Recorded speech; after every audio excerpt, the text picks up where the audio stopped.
ఓకేనండి, కొత్త గ్యాస్ తెచ్చుకున్నాం కదా, పాలు పొంగించడానికి రెడీగా చేసుకున్నారు. పాలు పెట్టేసాము.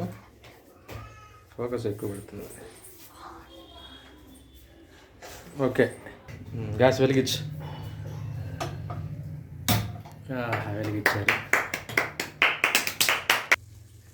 ఇక పాలు పొంగిపోతున్నాయి. కొత్త గ్యాస్ చూడండి, కొంచెం పొంగాలండి, కొద్దిగా పోయి పోవాలి కింద.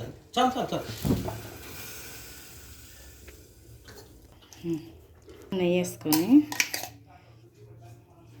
ఇప్పుడు సేమియా వేసుకొని వేయించుకుందాం. నెయ్యి వేసుకొని కాగాక సేమియా వేసి వేయించుకుందాం. రసానికి నీళ్ళు తెరలబెట్టుకుంటున్నాను. సేమియాతో పాటు కొన్ని కొబ్బరి ముక్కలు కూడా వేసి వేయించుకోవాలి నెయ్యిలో. నీళ్ళు తెలుతున్నాయి. ఇప్పుడు సేమియా వేయించుకోవాలి.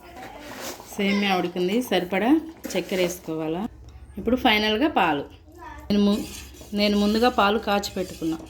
ఫైనల్గా కొత్త గ్యాస్ మీద పాయసం ఈజ్ రెడీ.